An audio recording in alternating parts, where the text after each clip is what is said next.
Welcome to the Art of Plenty. My name is Amy McInnes. I am a registered clinical counselor. I am an entrepreneur. I am a mother of 5. And I do not have a maternal bone in my body. And today I want to talk about what it means to be maternal and whether or not you need to be that way when you're having kids. Now, here's the deal. I think we all have an idea of what it means to be a mother when you're a mother. And stick around because I'm going to share my tips for not getting sucked in to the judgments that we can pick up from others about our parenting styles. When I think of the word maternal, I think of things like nurturing and caretaking and meeting needs and rescuing and not necessarily smothering, but the type of mom that is really affectionate. These types of women make beautiful, beautiful mothers. I grew up with a mother like that. I grew up with a mom whose priority was to take care of us. And she rescued me from a lot of things. And she always encouraged me and pushed me to be the person that I am today. And she parented from what I would say was a very maternal way of parenting. And I knew my whole life I wanted to be a mom. It was the one constant that I had. No matter what else I was thinking, I always knew that that was something I was going to do. And coming from a family of 4, I knew that I would probably have a big family because I love being around kids. But it was a weird thing for me because I never really saw myself as a maternal type person. I'm not particularly affectionate. I am not a hugger. In fact, I rarely hug my oldest kids. And a couple of my kids are definitely more affectionate. I have one in particular. He will come and ask for a hug multiple times during the day. But he asks for it because it's not something that I go out and do. And it's not that I don't love them, and it's not that I'm not an affectionate person per se. I don't even think about it. And I come from a family where I have some very affectionate family members. My dad, for example, as soon as he sees me, he's always hugging me or kissing me or rubbing my back. I have a brother that's like this. He's constantly touching. And it's a way that they show love. And more importantly, I think it's the way that they often receive love. So I've got a kid like that, but I've only got one out of the 5. And there's a couple other that love the hugs, but they don't sit and cuddle with me on the couch. And they never did that even when they were little. And I associate some of that physical affection with being maternal. And it's not necessarily the case. You can be a very good mom without being affectionate. I mean, I wouldn't say that you definitely have to touch your kids at some point. And I think the part that is really important and the part that I've looked to is, do I have secure attachment with my kids? Are they securely attached to me? Because regardless of what types of skills parents are bringing, when there's that secure attachment, that's when kids are set up for the better success in their life, in their relationships, in their education, in their relationships with a significant other, but also in relationship with peers and friends. They have to have that base of a secure attachment in order to form meaningful, stable relationships in the future moving forward. So my priority as a parent has been more around having a secure attachment. And the way that that happens is when you have a child, when you have a baby, they're completely dependent on you. And when you consistently meet their needs, and I'm not just talking physical needs, but emotional needs, their mental needs, when you are meeting their needs, then they can trust you that their needs are going to be met. And when you meet their needs, they respond by loving you, and then you get more attached to them. So it's like this cyclical thing that keeps feeding itself and exponentially grows. So the more you take care of their needs, the more they respond, and the more that comes back to you about feeling good, and the attachment continues to grow over time. This is how I understand it. And that piece has been important to me. And that's something that we've always done, because when kids have a secure attachment, what ends up happening is you create this secure base that they know that they can come back to feel safe. But because they have this base of safety, it enables them to move away. And I'm not talking like moving out after they graduate from high school or something. I'm talking about even as a 2-year-old will move away from mom to go play, or they'll go out to go down the slide, like maybe a 4-year-old, and they'll look back to see where mom or dad is, but they feel safe enough to go out and not be within complete proximity. So basically, as they continue to grow, when they have a secure attachment, it's this balance between having this home safety and coming to get their needs met, but also going out into the world and the world getting gradually bigger and them feeling safe in the world at large. When my oldest was born, I knew I wanted a baby because, like I said, I always wanted to be a mom. What I didn't realize was what parenting was going to be like. I did not know how difficult it was going to be. And there were parts that definitely came easy for me. But I was a person, and still am a person, that really likes a lot of alone time. And you don't get a lot of alone time when you have a newborn. And the part that I found really difficult was also the breastfeeding part. It was incredibly painful for me, and it was painful for a long time. And I remember when I was in the hospital and the nurses saying, "Oh yeah, it's going to hurt, and oh, it'll get better, and just make sure you have a good latch." But when there's so much going on, it's hard to take the information that they're giving you, and you're only there for like 24 hours or 48 hours. And then you're home and you don't necessarily have help. And I just remember thinking, oh, it's going to get better, because I remember them saying it hurts, but then you get used to it. But breastfeeding did not get better for me for a long time. I had incredible deep cracks and was bleeding. Like it was awful. And I'm incredibly determined when it comes to some things. So I just kept doing it, waiting. I'm like, okay, they said it's going to get better. It's going to get better.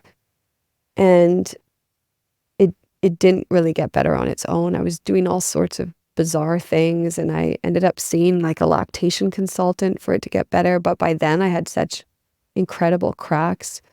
It was awful. It took a very long time. And that's the kind of thing that breaks down your attachment and your feeling towards your kid. It's not intentional, but when the thing that you do to provide for them, which is to feed them, causes that much pain or that much discomfort, it takes away from that opportunity to bond.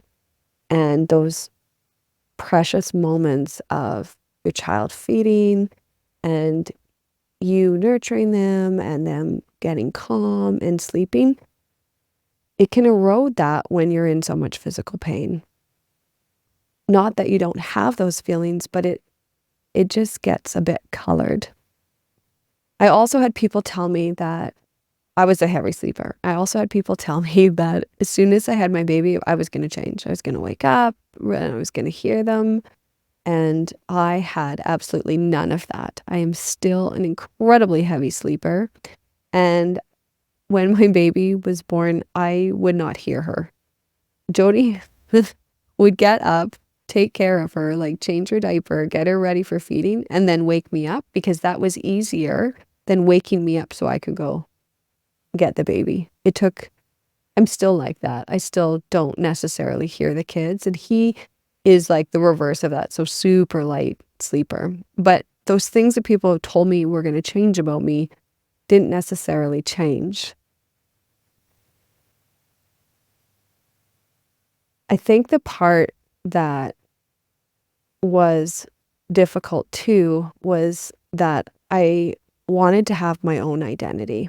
And I think a lot of times when you have a big family, the expectation is that you're going to stay at home and you're going to be this nurturing, caretaking, rescuing, maternal type mother. And I was never like that. I have always wanted to do my own thing. I've always had my own interests and my own passions, and I'm a bit selfish. In fact, bit is probably an understatement. I'm definitely less selfish now that we're a family of 7 than I was when it was just Jody and I. But I really like my own time, and I need my own time in order to be a good human. It's where I get an opportunity to process things, and I require a lot of space, which seems paradoxical because I also wanted a large family. And when you have a large family, you don't necessarily get a lot of alone time or a lot of space. So I sometimes feel like I'm at odds with myself because I want this big family, but I also want to be by myself so that I can recharge, so that I can actually be loving towards my family. And what I find I will do now, we live in a very small house, and I find that I'll retreat to my bedroom just to get some space, but I don't want the door closed because when the door's open, I can hear all of the things that are going on. I can hear the laughter, I can hear the different interactions, and it's really comforting to me. And I feel like even though I'm not necessarily in the thick of it, I'm a part of things. So I'll often work in the evenings because that's the time that I work all over the time, and I find evening time is a good time for me to get some work done. And so I'll often work in my room, and I can hear Jody cooking in the kitchen, and I can hear the kids on the piano and talking and playing games, and I get to feel connected, but I also get to do the things that I need to do for work, and also I get that alone time. I think the hardest part about not feeling maternal but having a big family is there's a lot of judgment that gets associated with parenting. And that happens whether you have 1 kid or whether you have 5 kids. I feel like it happens at all stages, that people have assumptions about what you should be doing and why you should be doing it as a parent. And I definitely have felt like I don't fit the mold for a woman that has 5 kids because I want to work and I like working. And I don't necessarily have a lot of play dates where I have a lot of people coming over to my house.